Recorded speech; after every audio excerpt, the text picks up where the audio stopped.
June 6, 1944, 02:17 hours, Normandy, France, private first class. Henry Hank Larson crouches in a flooded drainage ditch 3 miles inland from Utah Beach, his boots submerged in freezing water that smells of manure and cordite, listening to the distant thunder of naval gunfire that sounds like God himself tearing the world apart at its seams.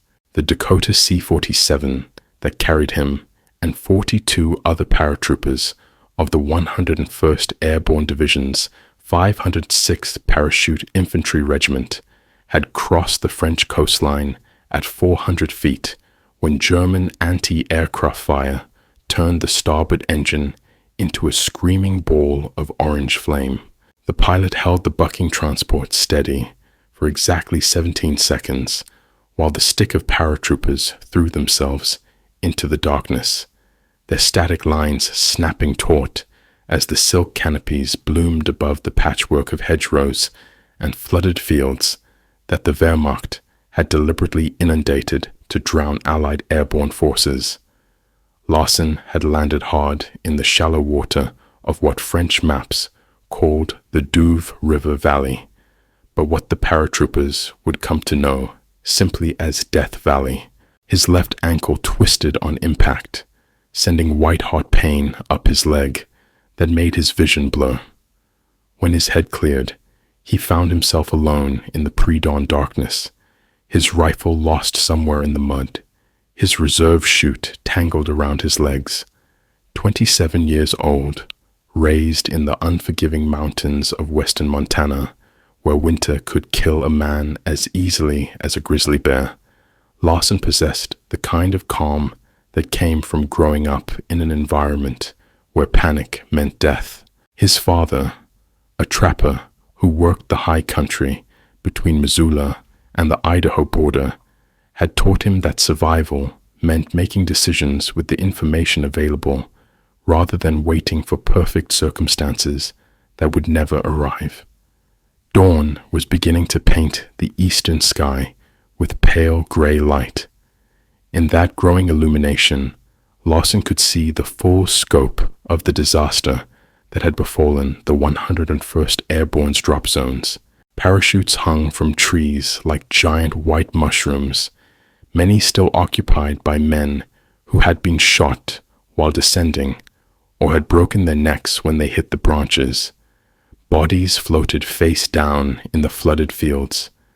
Isolated paratroopers stumbled through the hedgerows, trying to link up with their units using metal cricket clickers that seemed pathetically inadequate for the chaos that had enveloped the entire airborne operation. The division's plan had called for tight drop patterns that would put entire companies within a few hundred yards of each other. But the combination of German anti-aircraft fire, poor navigation, and the pilot's desire not to fly slowly over heavily defended territory had scattered the paratroopers across nearly 30 square miles of Norman countryside. From his position on a raised farm road, Larson could see perhaps 200 yards in any direction before the hedgerows blocked his view. In that limited field of vision, he counted 7 other paratroopers, all moving cautiously through the flooded fields, like men who had suddenly found themselves on an alien planet. The problem was immediately obvious to anyone with Larson's background. The scattered paratroopers were trying to navigate using techniques that worked perfectly well in open country, but became useless in terrain that limited visibility to a few hundred yards. They were calling out unit designations, firing signal shots, and using their cricket clickers, but all of these methods required relatively close proximity to be effective. Larson's Montana upbringing had included extensive experience with long-range visual communication in equally unforgiving terrain. The trap line his father worked stretched across 47 miles of mountain country, where radio communication was impossible, and direct voice contact was limited by deep valleys and thick timber. His father had taught him the old trapper's trick of using mirror flashes to communicate across distances that would have required hours of hard hiking to cover on foot. A piece of broken glass or polished metal, properly angled to catch the sun, could send signals visible for miles under the right conditions. The method was simple enough that a child could learn it in an afternoon, but effective enough that trappers had used it for generations. The immediate challenge was finding something reflective enough to serve as a signaling mirror. Larson began moving along the raised farm road, staying low, searching the ditches and fields for anything that might serve his purpose. 70 yards down the road, he found exactly what he needed. A German Opel Blitz truck had crashed into a hedgerow, and the impact had shattered the vehicle's side mirrors.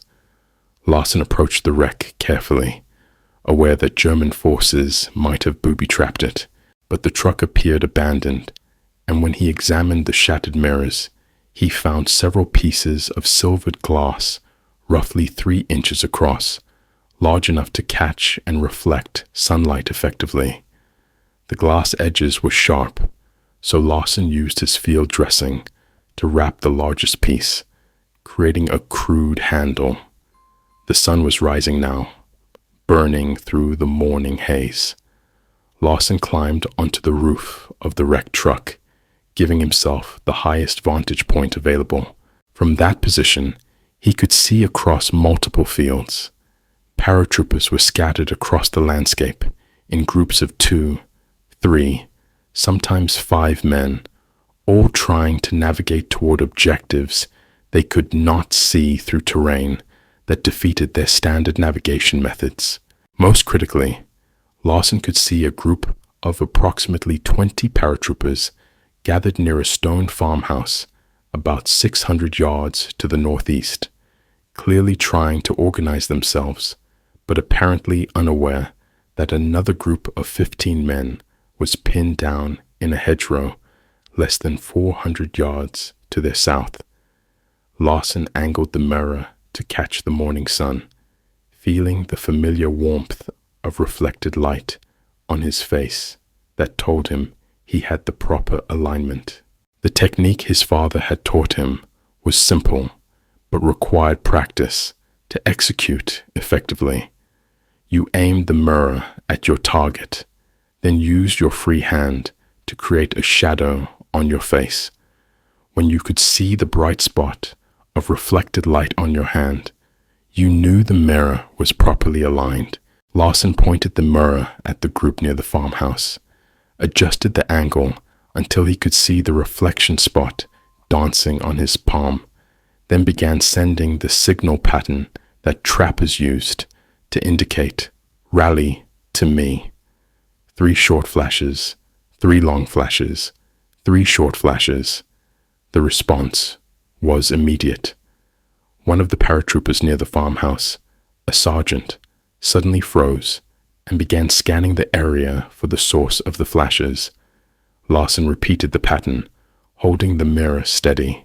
The sergeant grabbed the man next to him, pointed directly at Larson's position, and within seconds, the entire group was moving toward the wrecked truck with controlled urgency. Larson shifted his attention to the pinned-down group in the hedgerow, sent the same signal pattern, and watched as those men also began moving, using the mirror flashes as a navigation beacon. The first group arrived within 8 minutes. The sergeant, a veteran paratrooper from Kentucky named James Hatcher, took one look at Larson and the mirror and immediately understood.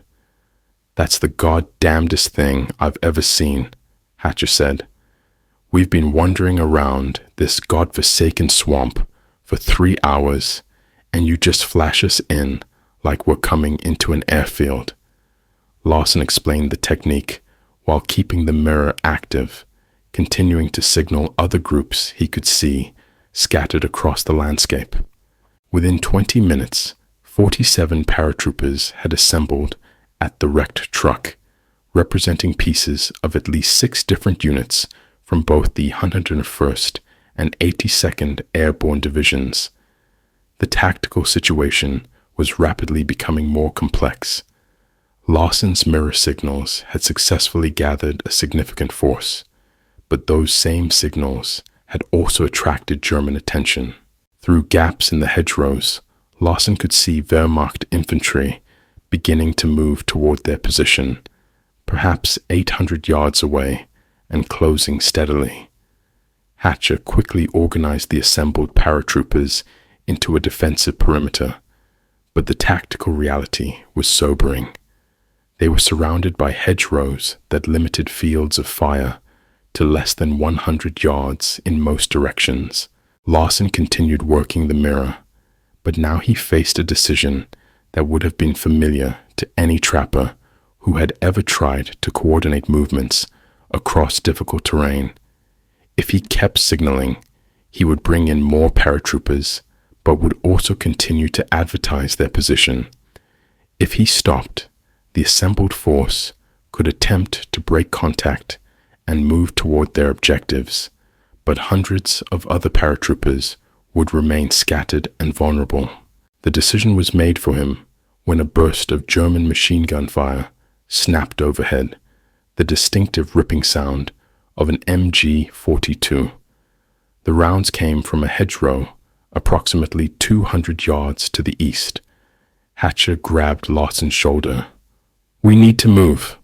Now!" But Larson was looking at something that changed the entire tactical equation. Through a gap in the hedgerows to the south, he could see a stone farmhouse, larger than typical Norman farm buildings, sitting on a slight rise that would give them observation over a much wider area. If they could reach that building and secure it, Larson could use his mirror to gather significantly more paratroopers while maintaining a defensible position. The distance was approximately 400 yards across flooded fields and through at least 2 hedgerow lines. The 47 paratroopers moved in a staggered column, using the hedgerows for cover. The movement took 23 minutes, each hedgerow crossing a potential ambush site. But their luck held, and when they finally burst through the last hedgerow into the farmyard, they found it abandoned, except for a terrified French family in the basement. Hatcher quickly secured the building, while Larson climbed to the second floor, found a window that faced north toward the main drop zones, and resumed his mirror work with renewed urgency. From the farmhouse window, Larson could see the full scale of the airborne disaster. Parachutes hung from every tree, bodies floated in every flooded field, and scattered groups of paratroopers moved through the maze of hedgerows like ants whose colony had been destroyed. Larson began working systematically, dividing the visible landscape into sectors and signaling each one in turn. The response was immediate and overwhelming. Paratroopers began moving toward the farmhouse from every direction, following the mirror flashes with desperate hope. But the Germans had also seen the signals. Through the farmhouse window, Larson could see Wehrmacht forces beginning to converge on their position from multiple directions, their movements coordinated in a way that suggested they were preparing a deliberate assault. By 8:30 hours, Larson had guided 117 paratroopers to the farmhouse, but German forces were visible on 3 sides and appeared to number at least 2 companies. The tactical situation had transformed from a desperate gathering operation into a siege. The first German assault came at 8:47 hours, a probing attack from the east designed to test the American defenses. The Wehrmacht infantry advanced through the hedgerows with professional competence. Hatcher's paratroopers met them with disciplined fire, the crack of M1 Garands mixing with the deeper boom of a bar. The Germans pulled back after losing 4 men, but their retreat was orderly and controlled. Larson knew with absolute certainty that the next attack would be much worse. Sergeant Hatcher appeared at Larson's shoulder, his face streaked with dirt and cordite residue. "How many more can you bring in?" Larson scanned the visible landscape, counting the groups he could still see scattered across the fields. "Maybe another 100, maybe more. But every man I signal in is going to have to fight his way through German lines to reach us." Hatcher nodded slowly. "Keep signaling. We're not leaving anyone out there alone if we can help it." Larson returned to his mirror work, but now each signal pattern carried a different weight. He was no longer just gathering lost paratroopers. He was calling men to what might be their deaths in a siege that none of them had planned for. The Montana trapper's son had discovered that his simple signaling system could gather an entire company of paratroopers from across miles of hostile territory. But he had also discovered that gathering men together made them a target. The second German assault came at 09:23 hours, and this time there was nothing probing about it. Mortar rounds began falling on the farmhouse with a rhythmic precision at 09:23 hours, each explosion walking closer to the building in a pattern that told Hatcher the German observers had already ranged their target. The first round impacted in the farmyard, throwing up a geyser of mud and cobblestones. The second hit the barn 30 yards to the east, collapsing the structure. The third landed on the farmhouse roof itself, blowing a hole through the tiles that sent shrapnel screaming through the second-floor rooms where Larson had positioned himself. Larson felt the concussion slam through his chest like a physical blow. Chunks of plaster and broken roof tiles cascaded down, and for 3 seconds he was completely blind in the choking dust. When his vision cleared, he found himself on the floor with blood running down his face from a scalp laceration. The window he had been using was gone, blown out by the overpressure, and the mirror lay on the floor in 3 separate pieces. Larson grabbed the largest piece of the broken mirror, wrapped it in a strip torn from his field dressing, and moved to a different window facing west. From this new position, he could see German infantry emerging from the hedgerows in a skirmish line that stretched across 200 yards. They moved with confident professionalism, using fire and movement techniques that kept some elements suppressing American defensive fire, while others advanced in short rushes. The paratroopers in the farmhouse met them with everything they had. The sharp crack of Garand rifles punctuated the deeper stutter of bars, and somewhere someone had set up a captured German MG-42. Larson could see German soldiers falling, but for every man who fell, 2 more seemed to emerge from the hedgerows. The Wehrmacht was committing serious resources to eliminating what they correctly perceived as a dangerous American concentration. Through the chaos of the German assault, Larson spotted movement in the hedgerows to the south. At first he thought it was another German flanking movement, but then he saw the distinctive outline of American helmets. A group of paratroopers, perhaps 20 strong, was moving toward the farmhouse.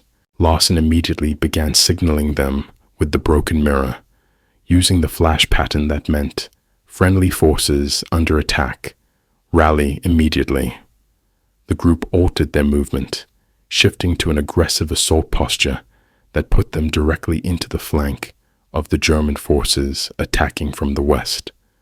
The impact was immediate and devastating.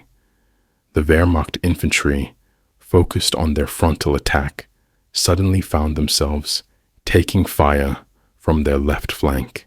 The skirmish line wavered, then broke, German soldiers diving for cover. Hatcher saw the opportunity instantly and led a counterattack out of the farmhouse, his paratroopers pouring fire into the confused German formations. The Germans pulled back, leaving 11 dead in the farmyard.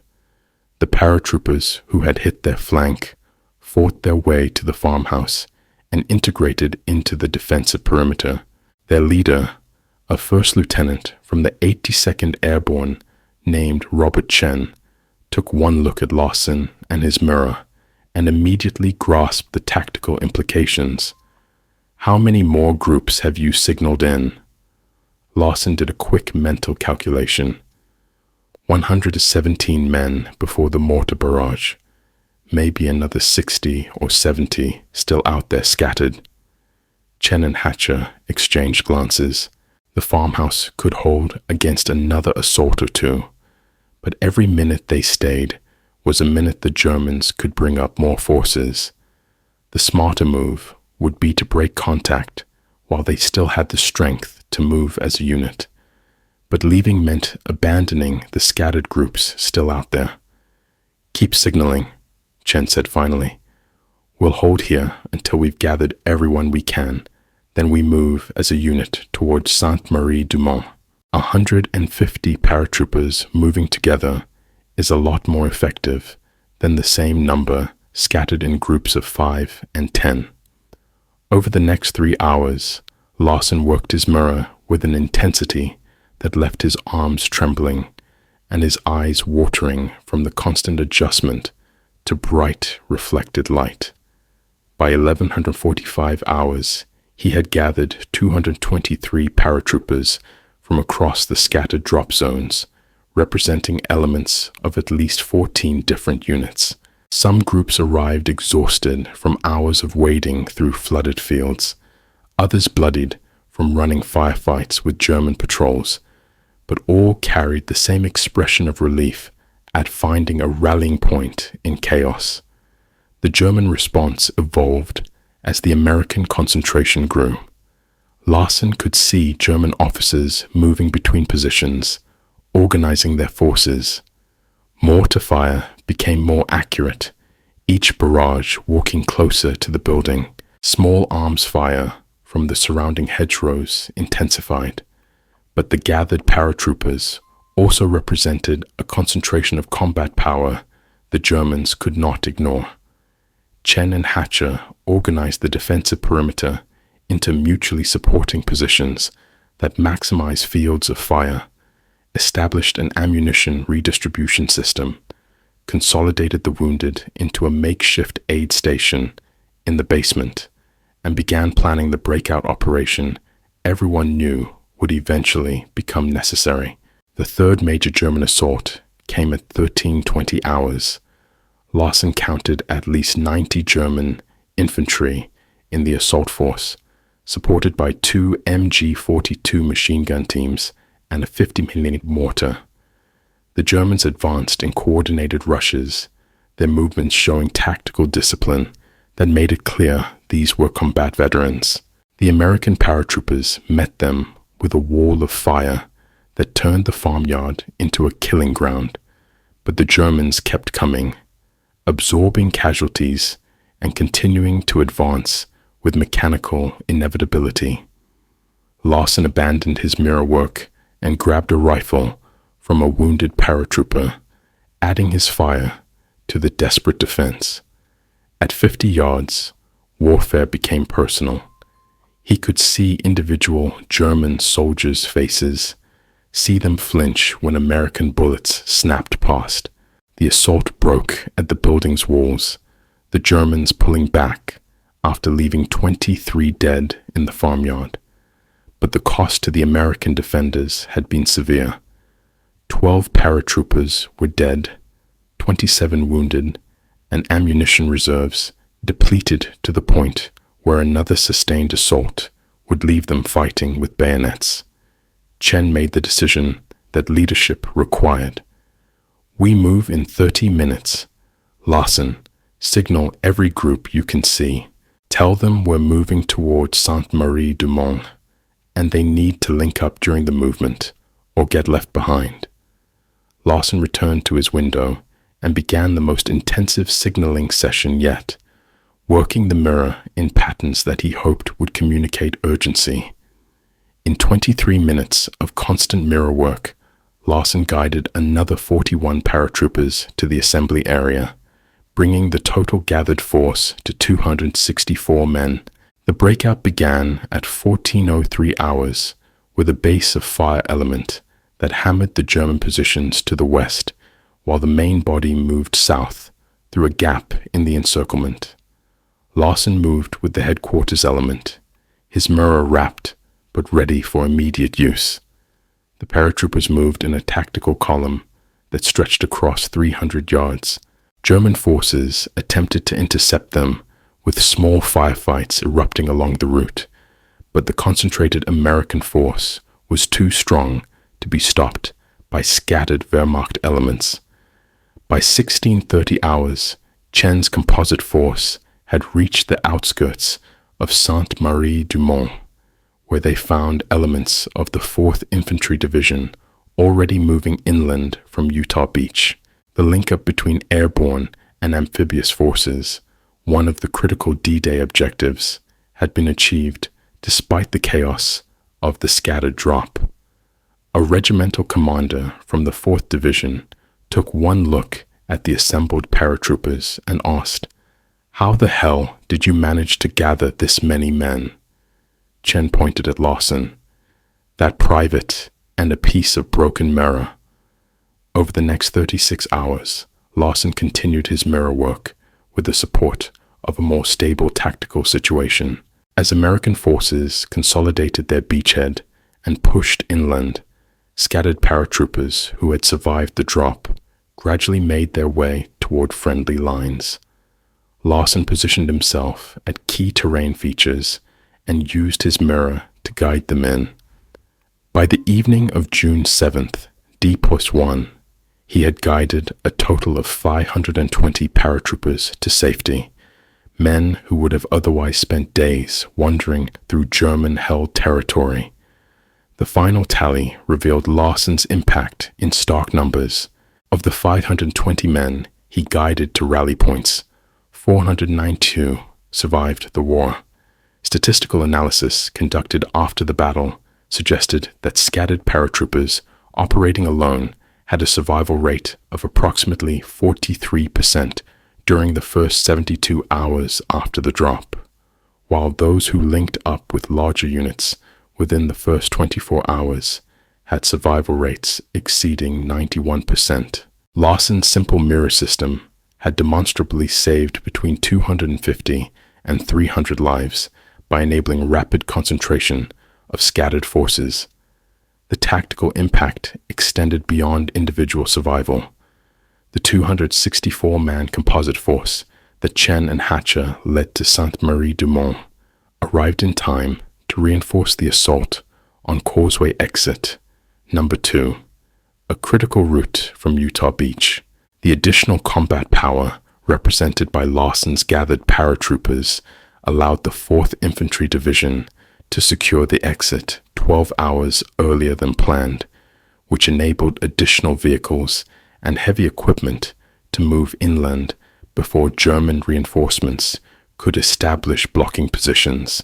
Post-war analysis credited the early Causeway capture with enabling the rapid exploitation that eventually led to the capture of Cherbourg, the critical deep water port that sustained the entire Allied campaign in France. Jack Larson survived the war with a Bronze Star for valor that cited his innovative tactical communications methods that directly contributed to the success of airborne operations during the Normandy invasion. He returned to Montana in November 1945, married his high school sweetheart, and went back to work on his father's trapline as if the war had been an extended absence from the mountains he loved. He rarely talked about his experiences in France, and when he did, it was usually to emphasize the ordinary nature of what he had done. "It was just the same system my dad used to coordinate trapline work," he would tell the occasional interviewer. "Nothing fancy, nothing complicated, just light and glass and knowing how to use them." But the men who had seen those mirror flashes cutting through the smoke and chaos of D-Day, knew differently. To the 520 paratroopers who had been scattered across 30 square miles of hostile territory, Larson's signals had been proof that someone was thinking, organizing, fighting to bring order to chaos. In the years after the war, veterans of the Normandy drop would occasionally write to Larson, thanking him for the mirror flashes that had guided them to safety. The mirror itself survived the war in his possession. He kept it wrapped in the same field dressing he had used on June 6th, stored in a wooden box his father had made from Montana pine.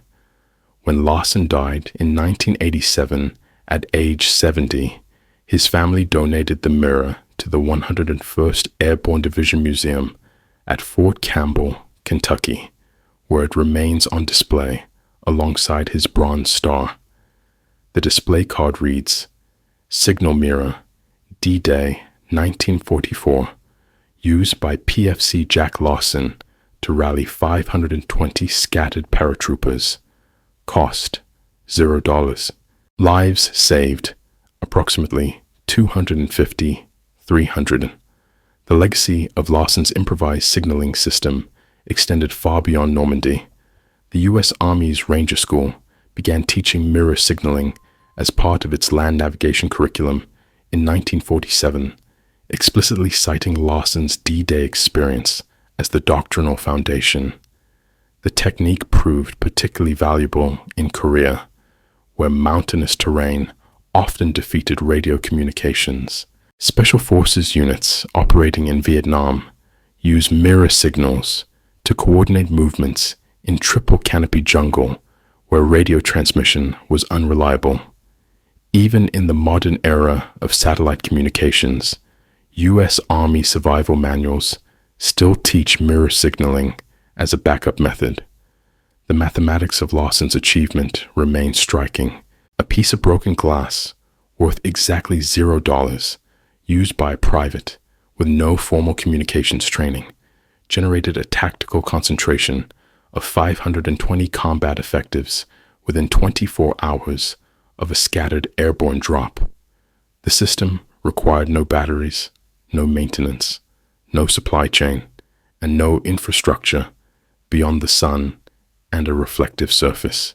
It worked in conditions that defeated radio communications, required minimal training to implement, and proved impossible for enemy forces to effectively jam or interdict. Sergeant James Hatcher, who had been the first to respond to Larson's signals, said it best in a 1984 interview.